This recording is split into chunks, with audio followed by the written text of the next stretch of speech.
he was doing right now, like he said, we're from old school, which that means there's a couple guards that's so important you have to recognize. Closed guards were the first ones. Passing the closed guard, and he would fall for a bunch of other stuff, but he started at the closed.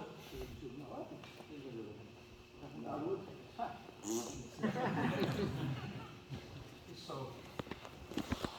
now this is really one of my favorite suits from here.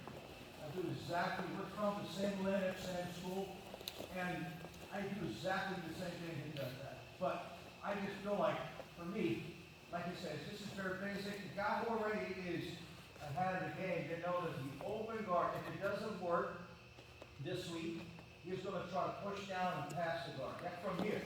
I usually go, and this is important to know. Very common is this guy, he had a really curl grip inside. His curl grip is his 4 fingers in. It's a pretty good grip. It's one of the best grips. And by the way, in judo, you're not allowed it. It's really hard to break.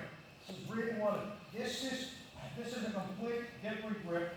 This is what it's called pistol grip. The pistol grip is not one of the best. It works a lot in judo. It's not the same one in jiu-jitsu. In jiu-jitsu, you're allowed to do this. And even if you have this curl grip, I personally like to get my thumb all the way to the other side. So you can have a better grip than get this thing floating right here. I have your thumb all the way in, so you can have a little bit better control.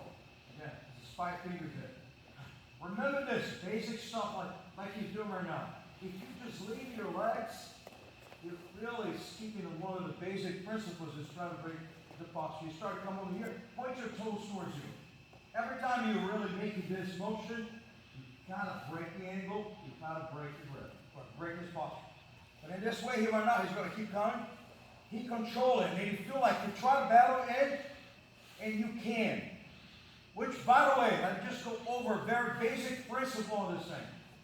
Guys, if he goes from here, he's going to try to close the elbow or open the elbow. I usually use my thumb. If I come from here, I want to try to go inside and try to control it in the outside. Controlling the outside, I have a much better grip than he has. Even if you got a grip, very good grip here right now. If I go under, I control it. If I go over, I control it in the outside, and I try to get elbow. For him, it's the same thing. If I go under, he closes his elbow. If I go over, he opens his elbow. This little thing here gave him time so he can stand up. If it doesn't do anything, I just control it. Okay. Now I'm good. Gosh, that hit those arm bars. Now my hand control. That means I'm in much better control. In this case here right now, he control it. I can't break it anything. I go to the side. What I like to do is I'm like, and I know exactly what he's doing. He's just keep his hand. I control his hand here right now. The same way he says, keep the hips high, turn this foot. From here, turn this foot. Lock it up, stretch, and you roll for the Omaplata sweep. Now from here, the basic way, from this hand, frank over the armpit, and you go to the mount position.